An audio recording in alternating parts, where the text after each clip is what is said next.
Saddle up the camel.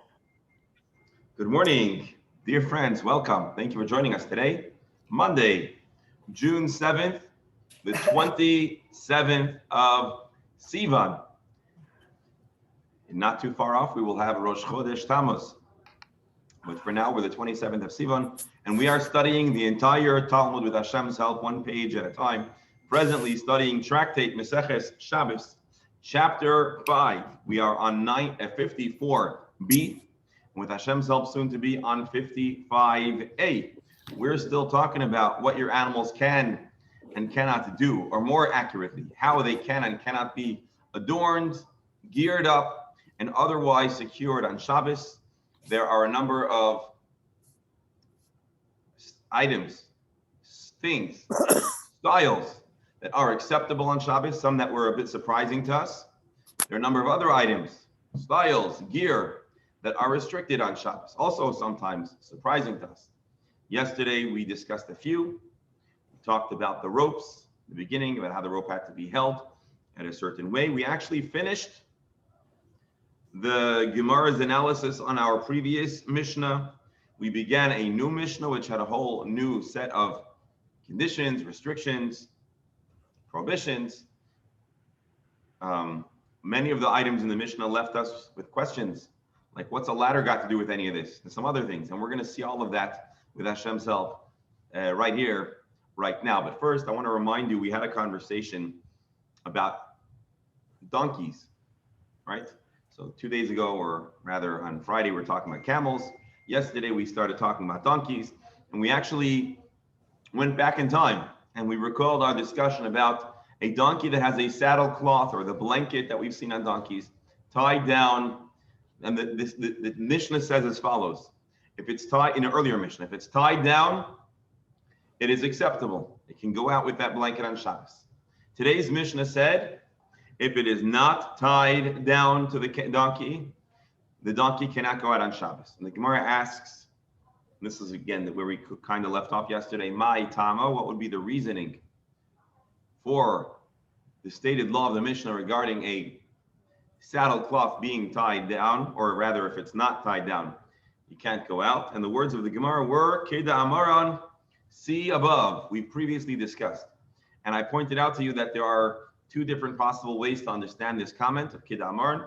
Either, as Rashi says, we've already discussed that it needs to be tied down from Erev Shabbos, because otherwise, as Rashi fills in the blank, it is not entirely clear that blanket is being done for the animal's comfort. And the whole heter, the whole reason why it would be acceptable to have a donkey go into the public domain wearing a saddle cloth or a blanket is because it is to alleviate tsar, to help eliminate the pain and discomfort of being very cold. And we talked about donkeys having are chronically cold. But if you put it on Shabbos, and it wasn't on previously, it's not evident that it's being there is to cool off the animal. It would look more like a burden, perhaps. I believe that's what Rashi says. It would not look like a garment, because otherwise, why isn't it always wearing the garment? And that's Rashi's explanation. I pointed out to you that Rabbi Steinsaltz, although he uses the same words in the Gemara as Rashi, he gives a different explanation. Rabbi Steinsaltz explained, why can't a donkey go out wearing with an untied down saddle blanket, saddle cloth, notwithstanding our dear Dr. Hammer explained that typically it's reasonable to believe that it would not need to be tied down because you've got a saddle on top of it, and the saddle likely secures the blanket. So Rabbi Steinsaltz says the reason for the problem is because if it's not tied down, it's going to fall off. And we've had this issue throughout. If it falls off, you might pick it up and carry it. Yeah. So just one more, just to put it one other way. If you recall, in the beginning of our parak, we talked about two primary concerns with animals and their gear. Concern A, is it a burden? Is it a masa? Is it for their comfort, or is it gear? And if it's gear that's not necessary for the animal's comfort, well, then that is considered a burden, and that is a no-no. We brought a second issue, which was, even if maybe it is a garment and maybe it is necessary, if it falls off, you could still end up carrying it. And so here is an instance, dare I say, the first time we've considered if a comment in the Gemara might be either, or rather which of these two theories restricting animals from wearing certain items might apply. Rashi has this theory that it would be considered a burden if it's not a garment, and Rabbi Steinsaltz, someone else pointed out yesterday that Rashi and Rabbi Steinsaltz have a little bit of time in between their careers, around 1,000 years, maybe a little under that. So obviously Rabbi Steinsaltz isn't arguing with Rashi, and Rashi isn't arguing with Rabbi Steinsaltz. Rather, the Steinsaltz Gemara chose to take another mahalach, another way to understand this Gemara, maybe because it's more simple for us to understand, maybe because the Gemara never explicitly talked the words that Rashi says, it was inferred. So that is the distinction between Rashi's explanation and Rabbi Steinsaltz's explanation. I want to take a fast peek in the Ch5, and then I want to try something. I want to look at the manuscript and see if we can see if the manuscript, which version the manuscript has. I actually couldn't find it yesterday, but we'll try it again today briefly. So let's get started. Any comments while we load our page are more than welcome. And as always, I'm grateful that everyone here is on. We can't do it without. I'm still struggling. Go ahead. I'm still struggling with the fact that you can't ride a bike on Shabbos because you might get a flat, or the chain might come off, or get detached, and it'll be work to carry the bike home or to fix it. Okay. But you could take a donkey or a horse out into the public, and if the donkey or the horse defecates or anything like that, you might have to pick it up and schlep it back. So what's the problem? The problem is that you're not allowed to carry on Shabbos. So first of all, I just to remind you, the Gemara hasn't yet talked about the laws of bikes. Right. I mean, I'm half kidding because of course the Gemara didn't know about bikes, but we're not done yet. But all the things that we're going to learn eventually will inform the items you're bringing up. But I think for the purpose of the study of the Gemara, we have to kind of forget about the bike temporarily. We have to forget, not because it's not a good question. It is a good question, but the short answer is that we know we're bringing certain information to the table that's after the Gemara's dialogue, and so it's a good question, and we certainly need to understand the distinction between a bike and an animal. And actually, I pointed this out a few days ago, if you recall, how I said that today there are additional concerns that may develop that didn't exist in the time of the Gemara, and so we need to consider those as well. Suffice it to say, if your bike's chain breaks and you don't fix it, well, no, the answer is that there's no comparison. That's the answer. That's the answer. But just to give some kind of sense so that I don't totally negate your question, a bike can't drive without the chain. Your donkey's leg never doesn't fall off, and we're not afraid of it falling off and you carrying it home. And we're not afraid of you fixing the donkey itself. We are afraid of its stuff coming off, but also there are certain needs that the Torah is concerned about for these livestock. Not all needs, but certain needs are being considered in consideration, and we're not considering those factors for the bike. But it's a good question. Let's put it aside because it necessitates too many topics. They're addressing too many detailed questions that we haven't yet addressed. But it's forget about the bike. Forget about the bike. Forget about the bike for the moment. Don't forget about the bike for always. Just forget about the bike for the moment. And it's but still, you have to pick up the mess, or you might have to pick up the mess and schlep it back. So that's a fair question. So the question is, what do we do?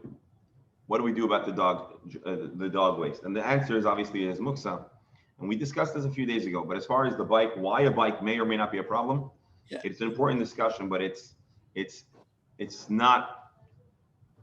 We haven't fully addressed or addressed at all the items and the subjects that would inform that discussion. So we have to forget, not for good, not on Shabbos. On Shabbos, don't forget what you know about bikes. But for the purpose of our study, we should forget about the bike. What about the schlepping of the waste products? Forget about that as well at this moment. Okay. I think the Chachamim were less concerned about people schlepping the blanket which they bought on eBay for $599 than they were about the animal's excrement.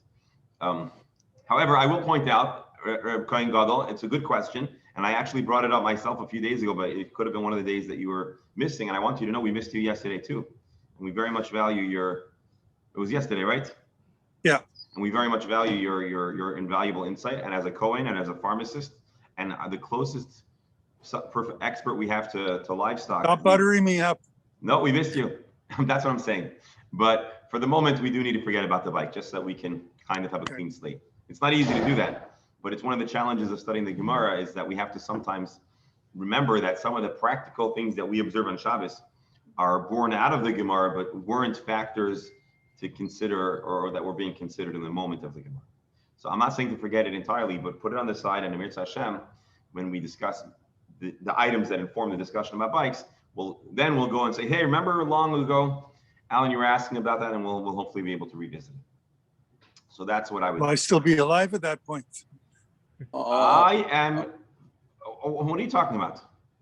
First of all, I told you there's a segula for Arikas Yom. Might be a couple of years.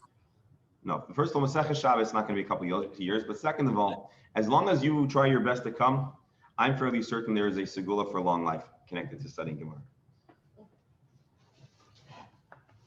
It's one of the perks. Don't tell everyone. We can't handle that. We can't handle the crowds. But with Hashem's help, everyone on this group should be blessed with long and healthy life. Amen. Amen. You should not only be zoche to live to that discussion, but you should be with us when we're studying Bava Metzia and Bava Basra and Bava Kalma and Avodah Zarah and Nida and all the tractates of the Gemara till the final Masechta and beyond, Gesundheit and Freilichkeit. As a pharmacist, you should have faith in the new pills that they're working on. All right, come. Let's learn a little There's one thing you forgot about. What did I forget? The people Might listening as well to give me a Yevarechecha. I'm giving you, well, you get your Yevarechecha and you give your Yevarechecha as a kind. All right, let's go. My timer, what would be the reason? Again, we just discussed this at length. My timer, Kidam Martin. I just want to show you Tosfos briefly, just so you can see. Look at the words that Tosfos uses. My timer, Dilma Nafil V'asila Asuye. It looks like Tosfos actually has a different edition in the Talmud. And here, instead of seeing the words my timer, Kidam Martin, it says, my taima dilma nafil v'asila suye. If it'll fall off, you may end up carrying it. And then the Gemara, and then Tosfos points out a question that you may or may not consider. I'm not necessarily going to read the whole answer, but at least I want us to know that the question is considered.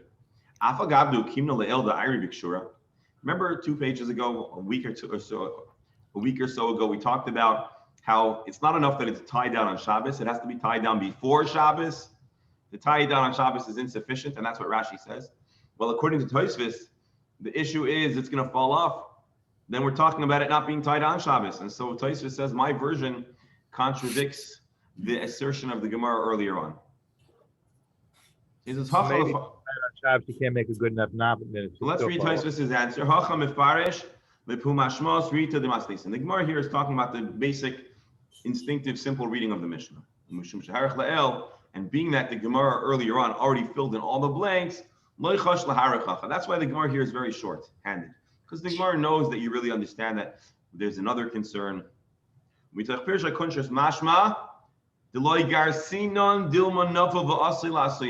let's look carefully. Tosfos says, it apparently seems that Rashi does not have my version of the Talmud.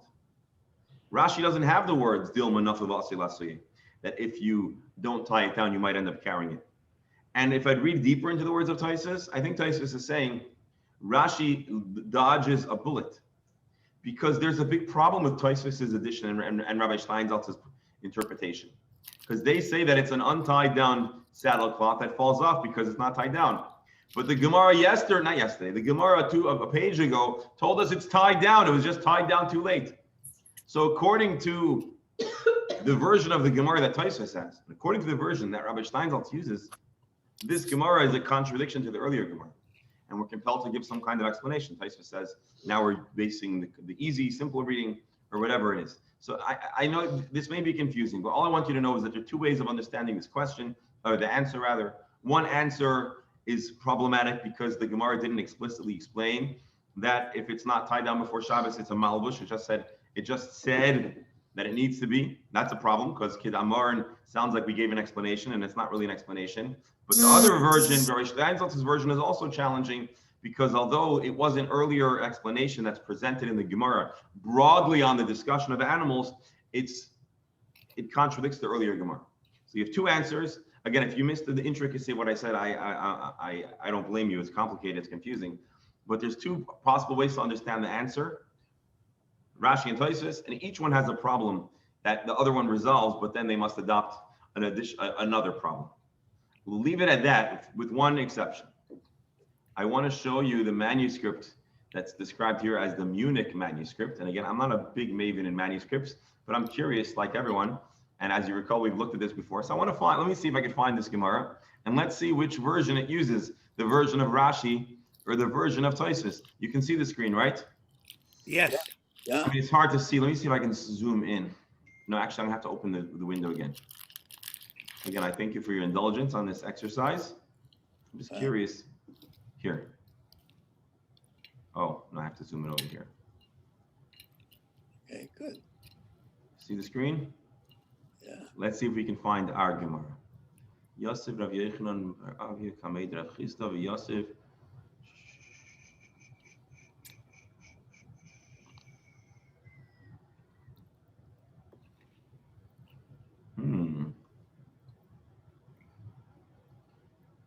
It's hard. We got to do this. Hold on.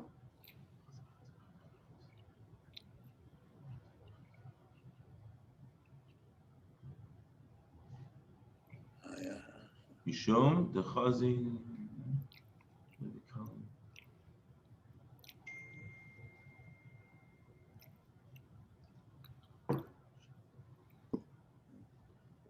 Having trouble finding it now. Hold on. Look, this is yesterday's Gemara. Ch5. Remember this?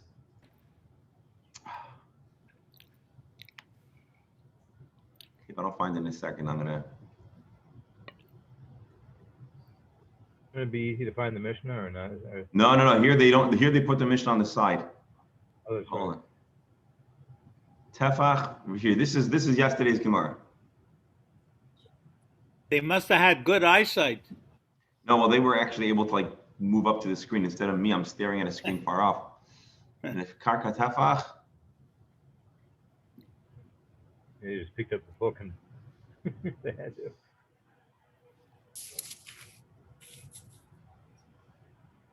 Let me just try to scroll. Hakuk, Apple Pisha.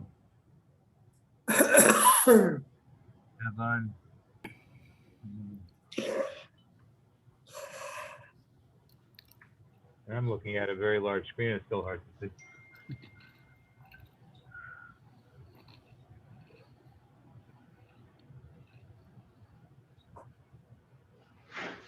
I don't even see this line in the Gemara. That's very interesting. Oh, who is it? I'm not finding. Okay, we're gonna have to go back. I'm not finding the line in the Gemara at all. Here, Bechevel de Beini Beini. That was yesterday's Gemara. That the rope had to go off the ground. And then find it and go back. Chamor b'mardas. Oh! I found it. I'm sorry. Rob, I'm sorry. Shalom aleichem. How are you? Baruch Hashem. We're just doing a shir here, but I thank you for stopping by. Skele mitzvot. Folks, we found it, and it's Rashi's version. Look at this. Kid Amoran. Kid Amoran. You see that word? It's hard to see. Chaf Dalet Aleph A Mem Reish Nun. So our manuscript, the Munich manuscript, has Rashi's edition, Rabbi Steinsaltz's edition, and indeed that's the way it appears in our modern printing as well. All right, Rabbi, before you take it off the screen, on the left is commentary. Or that's the way I understand it. Again, I'm not an expert in manuscripts. Just Safaria gives us the ability to do exercises that we otherwise wouldn't necessarily engage in. So here we have a manuscript, handwritten. Yeah.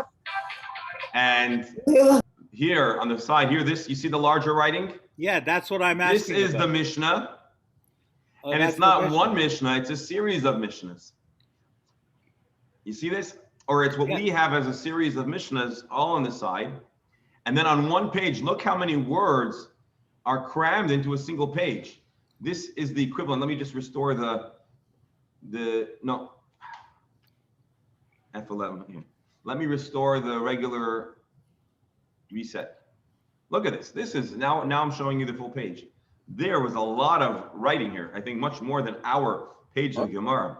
The size of the font, again, I'm not holding the actual documents. I don't know, but the size of the font feels like it's the equivalent of Rashi letter size.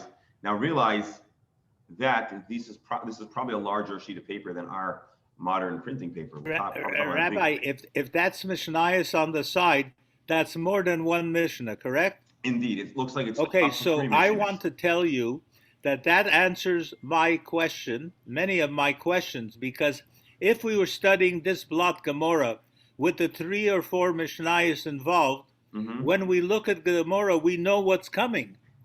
Yes. And we can see why somebody says, I took from here, I saw from there. Yeah. I think this is fabulous. I would love to have a Gemara that has a few Mishnayos on the whole subject at one point. Reb Beryl, for like probably $600,000-$700,000, you could have a few pages of this.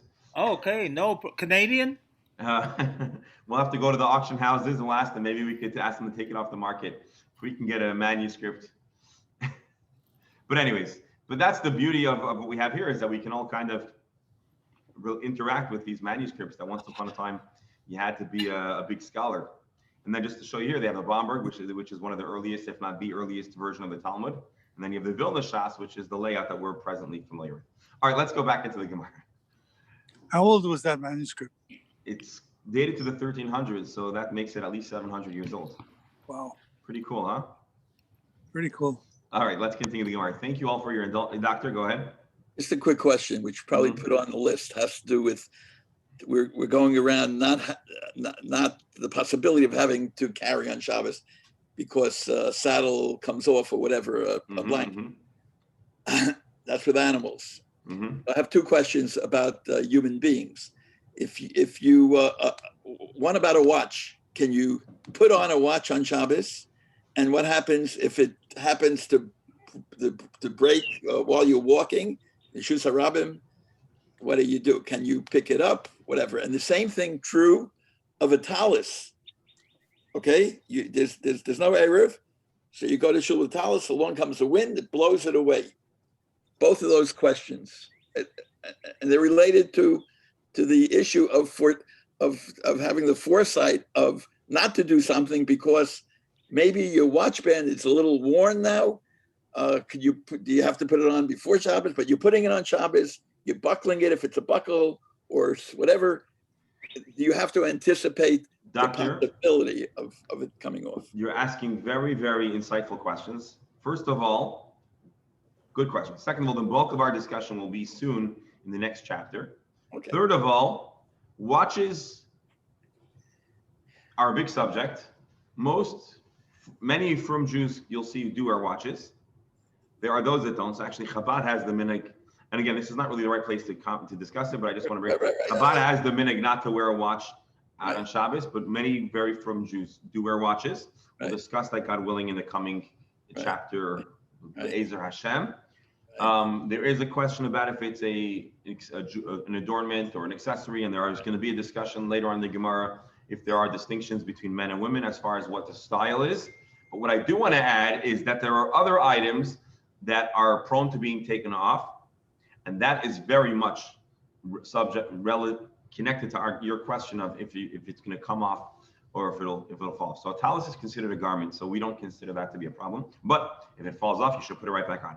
But there's a big discussion about glasses that are not needed for seeing, and if they're prone to take it off. There's a discussion, again, not here, but I'm just bringing it up so that you'll see it when it comes around, about wearing gloves on Shabbos. Can you wear a glove on Shabbos? What if you take the glove off? So it's a good question, and it's discussed, and we'll add it to the intermediate size list, not the maybe one day, to the we will address it, but not present. So there you have it. Good question. Thank you. Good. Okay. Gemara continues, or quoting the Mishnah, you're not allowed to let your donkey have a bell, even if it's stuffed up. And yesterday we looked into Rashi, and Rashi uses the words that we saw before. What was the word? Inbal. The inbal, and we said it was the tongue of the bell. Even if it's stuffed up. What's wrong with the bell? If it's not making noise, there should be no problem. So the Gemara says, no, there is a problem. It was common that you would take your goat, I'm sorry, not your goat, your donkey, to the market you would put it on a bell.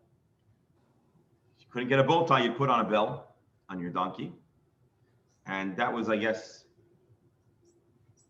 that is what it's going to appear like. The bells that, I guess, Rabbi Steindl says honors the market day, and I'll accept that. So, being that we are conscious about the appearance, there's certain things that we have license to do to care for our animals. But being that this is not for the animal's essential survival, I'm sorry, I take that back. Regardless of what the intention is, being that it has the appearance that it's going to the market and a Jew can't bring their animals to the market on Shabbos, therefore we are advised not to have a bell on Shabbos, and that is the explanation of our Mishnah. Ch5 says, hey, 1 second. You're saying that it looks like going to the market. Why don't we say a more basic and elementary issue? It's a burden. It's a masoy. The animal, what does the donkey need a bell for? The bell is maybe for the human. Rashi. I'm sorry, Ch5 says, Aval masoy einai, shebatal agav afsar mishum dilma nafil nami lekel mechash kedachayish kavizug, reish meisha dehacha mayri be'areg v'amar hasam. Basically, he says that these bells were attached to the general harness, and so therefore it might not be considered a burden. It's part of the general necessary system. However, being that the appearance is of a marketplace, one should still yet remove the bell.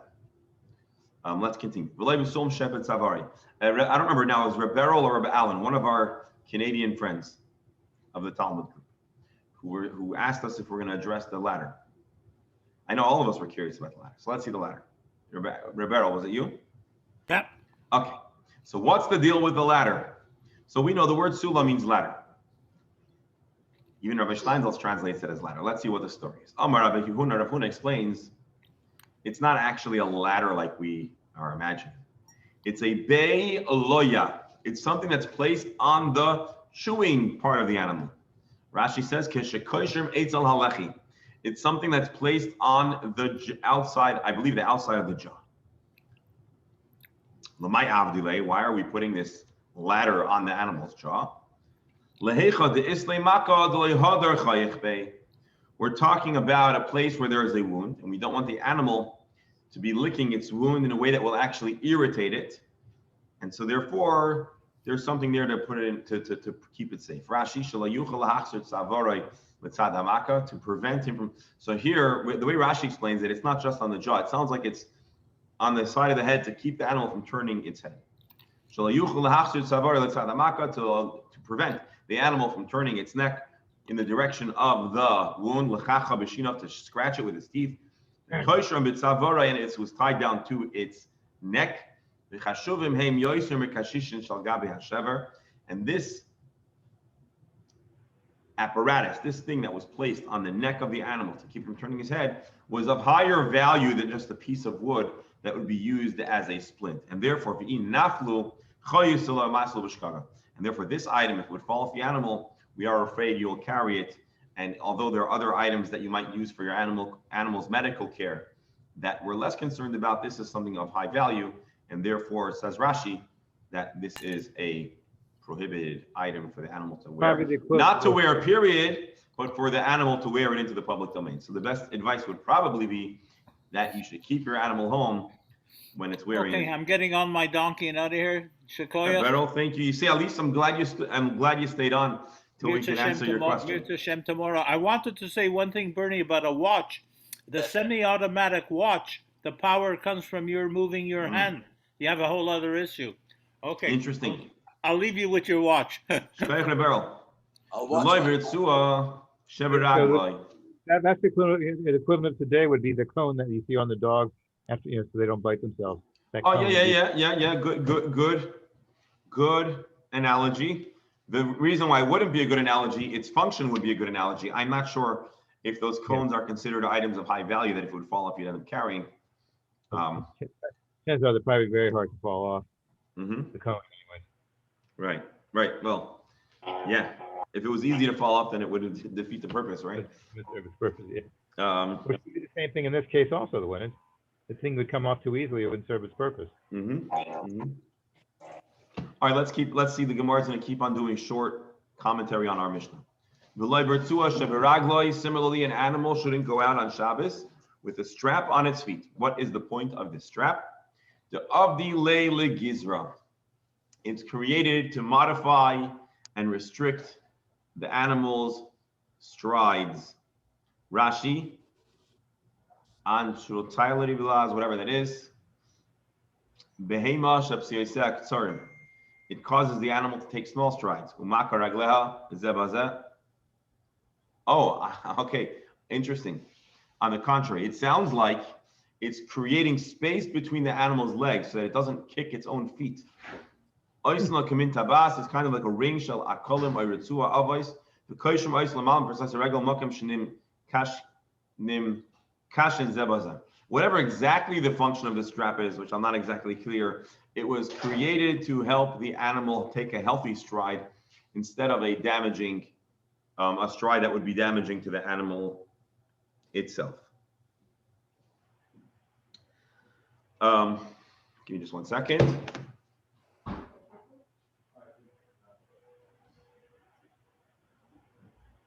All right. Anyways, it regulates the stride to limit and minimize damage of the animal to itself. Okay.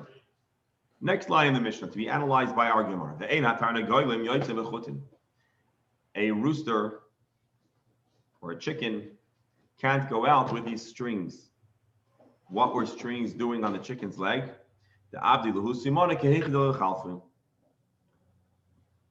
Each rooster, would have essentially a name tag. When I have a name tag, they have a special strip of material that would let everyone know which rooster was which. Now, Rashi, B'tarnagolei Chavreihem. So Rashi says we want to make sure that the owner doesn't have his roosters mixed up with others. So we're talking about maybe free range chickens. You're letting them run around, but at the end of the day, you want to know whose it belongs to. And so each farmer would have their own distinct thread that they place on their chickens. I wonder if there are those that interpret this Gemara differently to be that they shouldn't be switched between their fellow roosters or hens, and I wonder if then the distinction would be if they're being raised for meat or for eggs, maybe you're less concerned. But if this is a rooster that's being used in some kind of competition or breeding or fighting, God forbid, well then maybe there'd be more value for the individual rooster. So let's see. Interesting. Rabbi Steinsaltz actually says he does so to the roosters as a sign indicating to whom they belong, so they won't be confused. Okay, so Rashi and Rabbi Steinsaltz here agree. Baruch Hashem.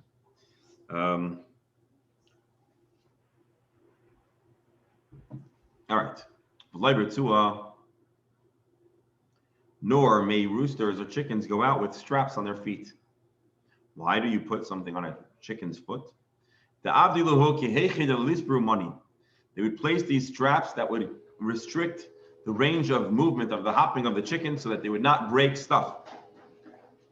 Rashi, shekoshim shnei ragleha yachad. They would tie the feet of the chicken together, with a short strand. And this would keep the chicken from being able to hop around the way it would typically do so.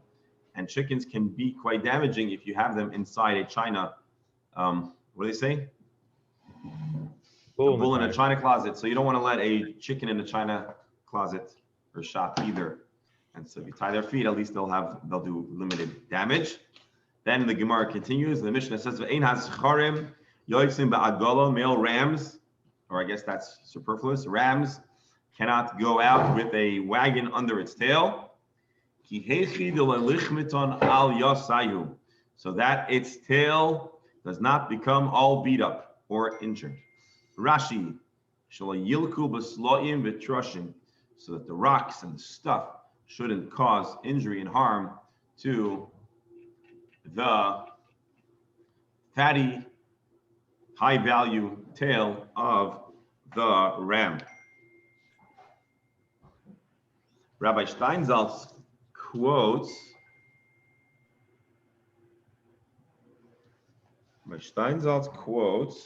I thought, hang on. In the Talmud Yerushalmi, it explains that a ram cannot go out with a wagon because the wagon will make a groove in the ground. So in the Gemara, in the Yerushalmi, it says the problem is making a groove in the ground. My impression, based on our reading of the Gemara here, is that probably the explanation is different. Probably it has to do with it being considered a burden or pulling. Let's see.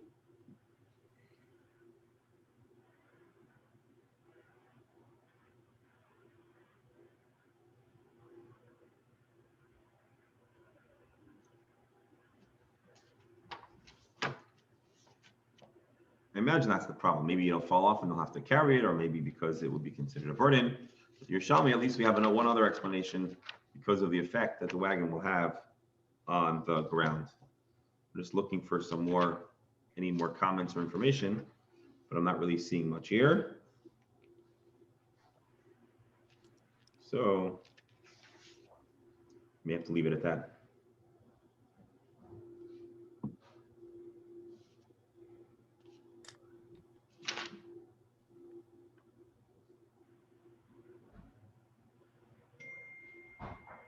Oh, here. Okay.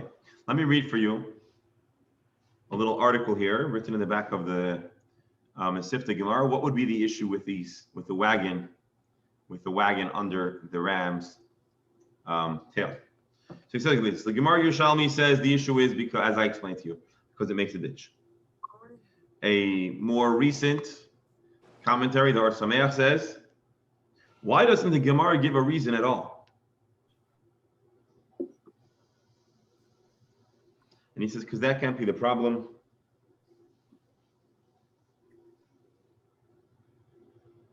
Because that's not a problem for complex reasons. So what is the problem? No.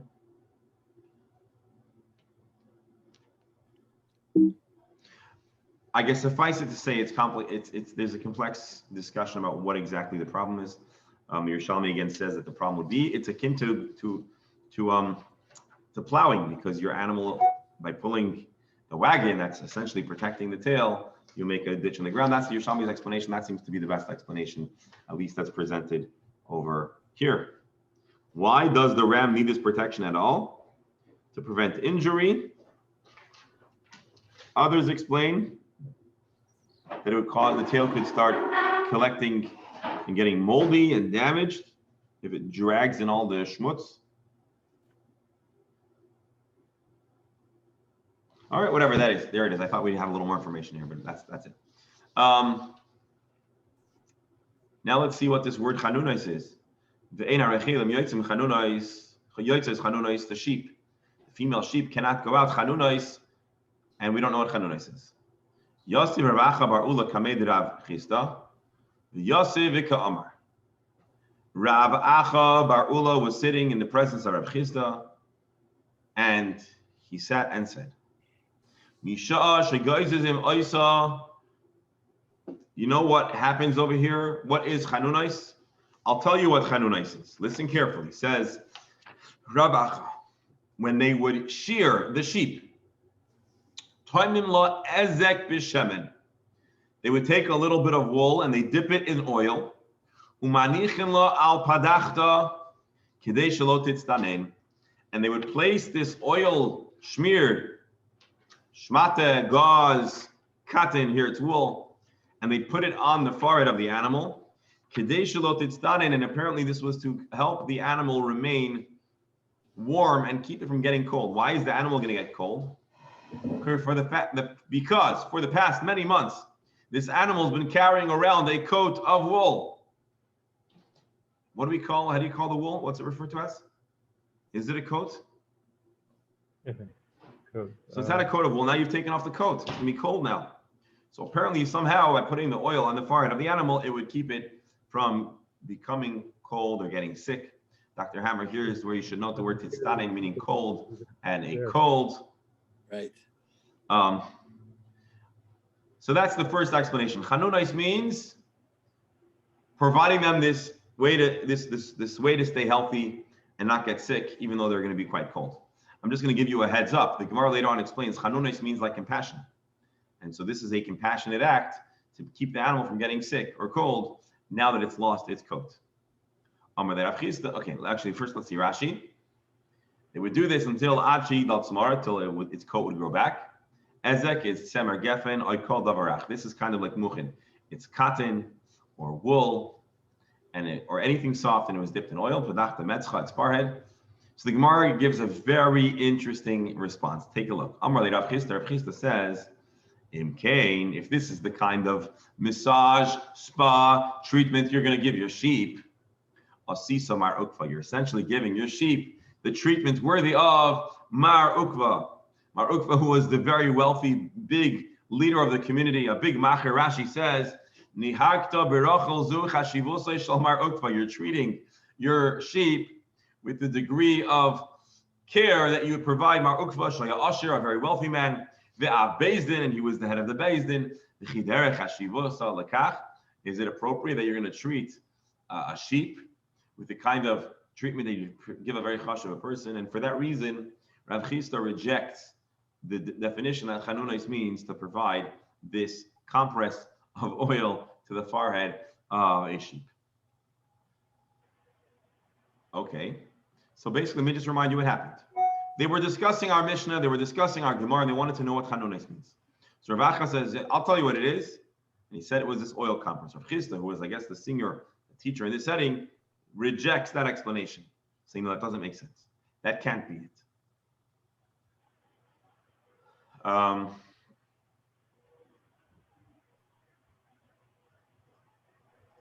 So now let's see another answer. El Yosef Rav Papa Bar Shmuel Kamei Derech Chisda, the Yosef. So now we have another student, another Talmud Chacham, Rav Shmuel Papa Bar Shmuel, and he says, here's what Chanunah says. When the sheep are going into labor, they would dip two azakim, two cotton balls or whatever in oil. They place one on the animal's forehead and one on the animal's womb to keep the animal warm during labor. Okay, sounds very compassionate. Rav Chisda says, no, that doesn't make sense either. Imkain, Asisa, Yalta. If that's the case, you're treating your sheep like one of the famous woman characters of the Talmud, a lady named Yalta, who was the wife of Rav Nachman, and a very, very prestigious chash of a woman who lived the life of luxury. And essentially, we're saying the same thing. You're treating your sheep like you're treating Yalta.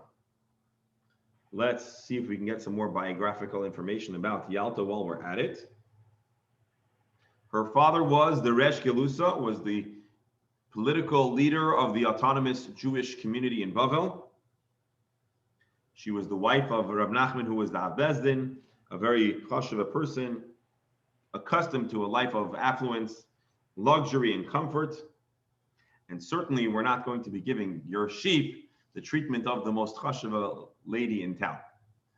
And so Rav Chisda once again rejects this explanation of the word chanina, meaning that we would provide this delicate treatment for your sheep. So what is chanunais?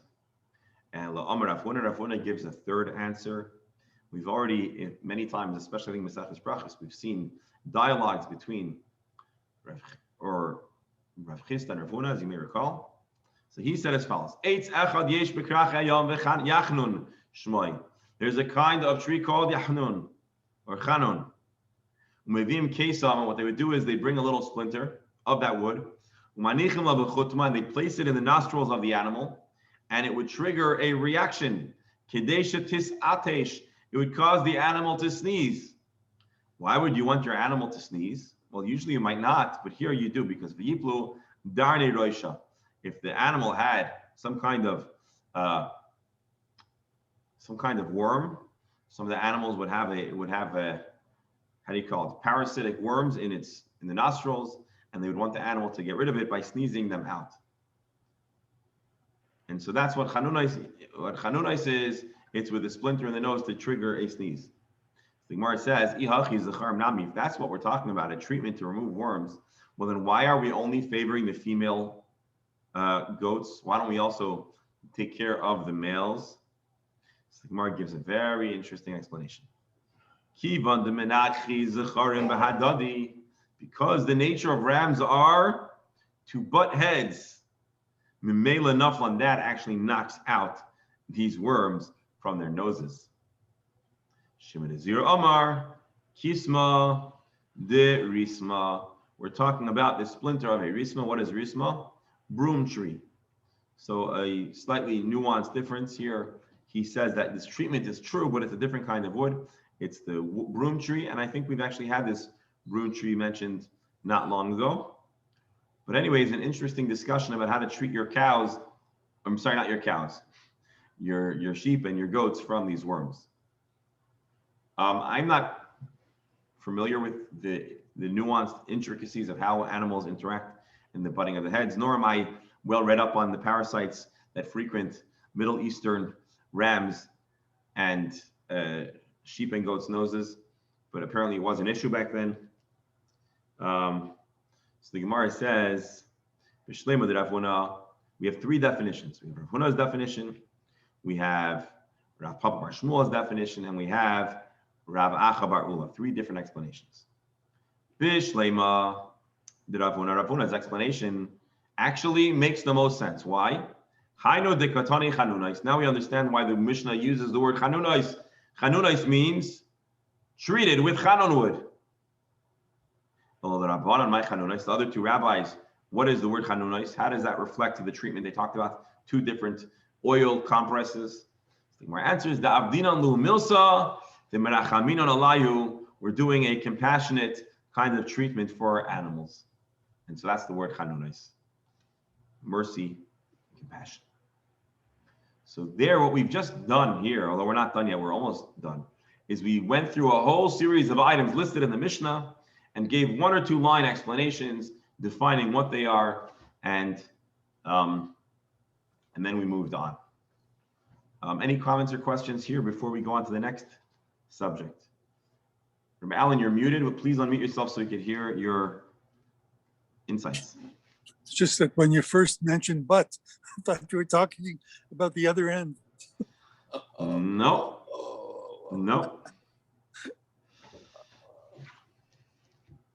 I was waiting for the tall tale references. All right. Better. All right. All right, let's do the next line, which I think is the final item. No, not the final line. Okay. The ein ha'egel yoitzel begimoin. The young cow, the calf, is not allowed to go out on Shabbos with a gimoin. What is a gimoin?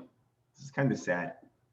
My egel begimoin. What is the definition of a calf going out with a gimoin? Amar Rav Huna explains, bar nira, a baby yoke. Rashi, all katan shemanichim leegel b'tzavar. When a calf was born, not long after its birth, they would place a little baby yoke on it. Not so that the calf should actually work, but rather sheyalamod lakuf reisha lichashi skado, so that it should be accustomed to the stance that a cow or an ox would need to make while bearing a yoke. So they would train them from their youth to be accustomed to a yoke. Rav Elazar explains, my mashma had the high gimon lishna. My mashna, what is the reference? Why does the word gimon mean a little yoke? My mashma the high gimon lishna de mechaf. How do I know that gimon means bending? Because the yoke causes the animal to bend inside down. Dichsiv halachof ke'argaman rosho. In Yeshaya, in Isaiah, there's a pasuk that says halachof means it should bend, to bend down. Like an argamon, its head. Like an argamon. Argamon is translated here as bulrush. And so the verse talks about how argamon is bent. And so gimon means the mechanism that helps to bend the animal's head.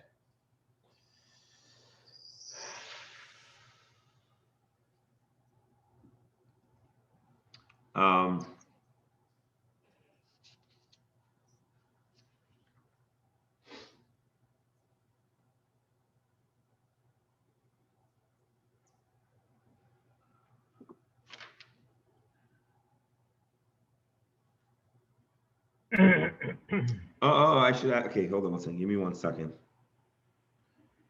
he brings an interesting footnote. He says that, and we almost looked at this inside, but he says like this: Shulchan Aruch Harav, Baal Tanya writes, all the items of our Mishnah, their prohibition. Remember, I was looking around to see the reason for the prohibition of the wagon.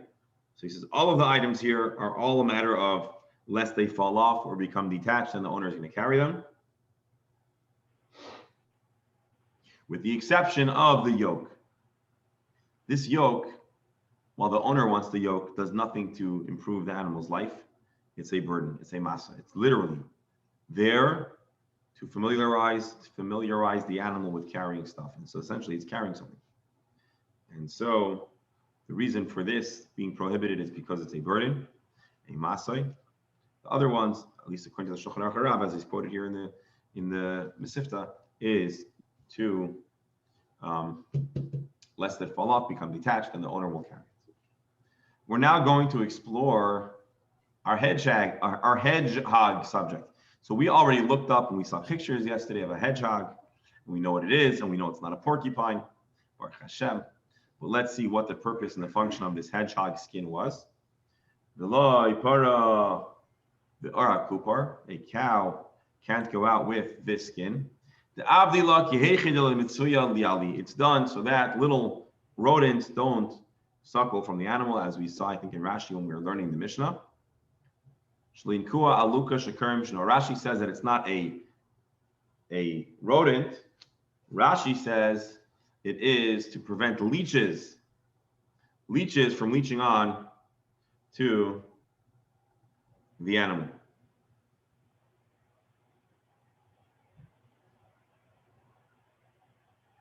All right. Any comments, or should we grab this last segment of the Gemara while we have 5 minutes left?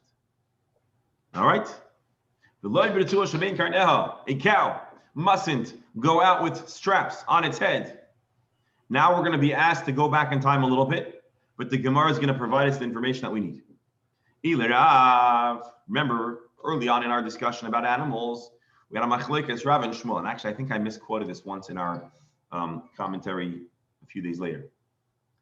We have a machlekas between Rav and Shmuel about if it is acceptable for an animal to be adorned, noi, for beauty. Do you recall that? We said that one opinion said that an animal can only have an adornment for protection, rather, and the other said it's always a problem. Let's see the Gemara. Ilarav. Well, I'm sorry. So the Mishnah says that your cow can't have a headband, a strap on its head, on its horns.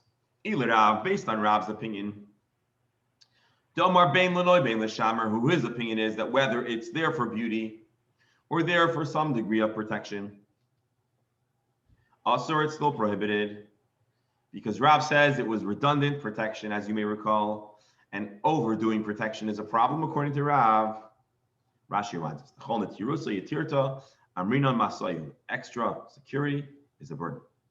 Either Shmuel, the Marnoi, but according to Shmuel says that it's okay, it's not okay for beauty, but you're allowed to do extra security, l'shamer mutar. So that's going to be the definition of the Mishnah. According to Rav, it's always prohibited. According to Shmuel, it's going to be prohibited if it's for beauty. Period. Okay, good. So it was a nice reminder of an earlier Gemara, well applied to our Gemara. Now, last point. Parasai Shel Rabbi Elazar ben Azariah. We read in our Mishnah that the great Rabbi Elazar ben Azariah allowed his cow to have a strap on his head on Shabbos that is prohibited in the Mishnah.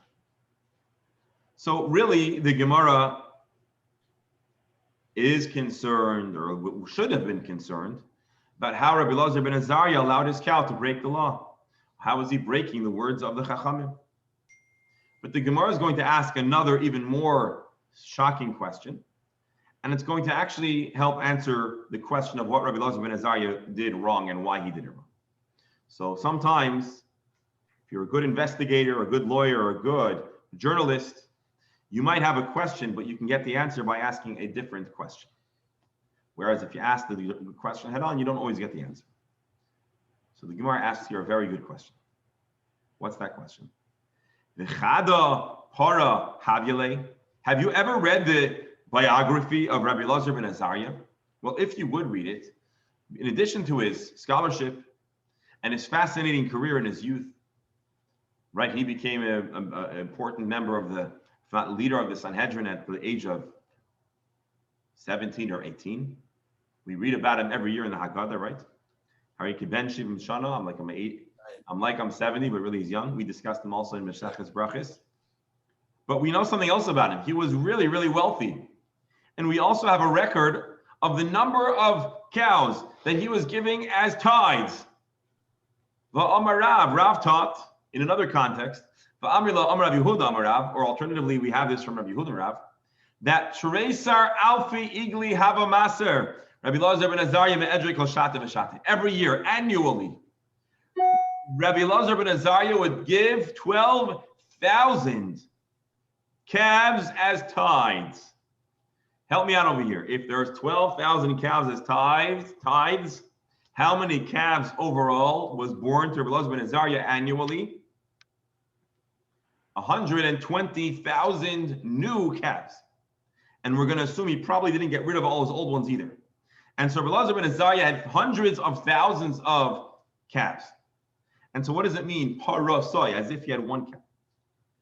That word, that anomaly, is a clue. And so that's the question our Gemara asks.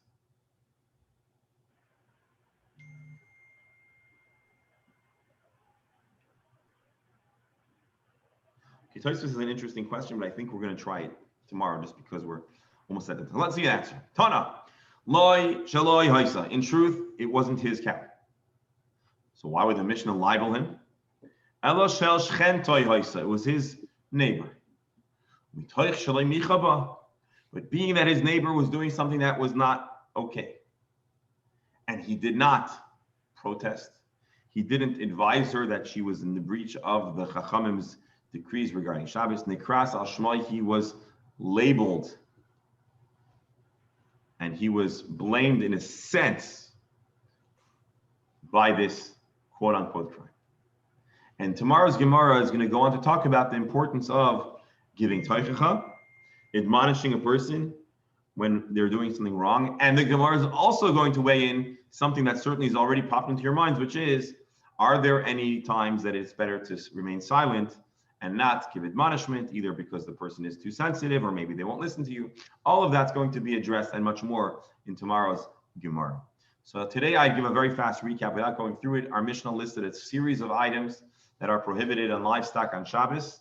And today's Gemara went and gave a definition for each of them. A series of restricted acts on Shabbos.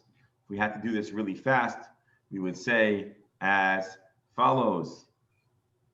We gave a discussion about the different ways of understanding the first answer of the Gemara, and we spent some time looking at the manuscript, and we found that the manuscript reflects the conventional present version of the Talmud. We spoke about a bell looking like it's for sale. The ladder was to prevent the animal from turning its head, it might fall off. Straps were there to help the animal stride.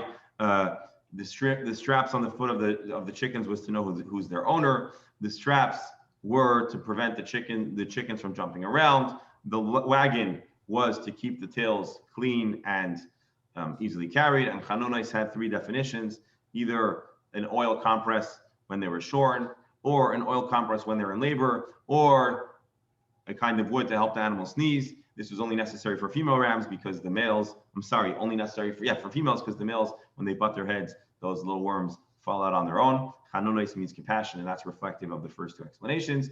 Gimon, we said, was the baby yoke, not necessary for the animal's well-being, thus prohibited on Shabbos.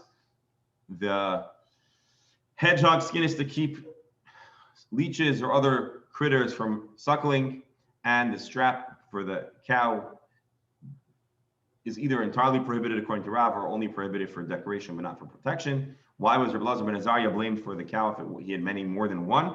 Because it was his neighbors. He should have protested and he didn't. If you're a Chabadnik, this might be familiar to you from Tanya.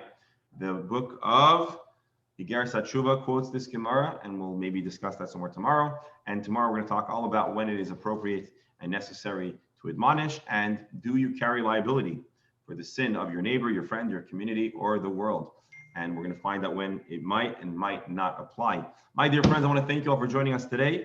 I hope you found it as informative and insightful as I did.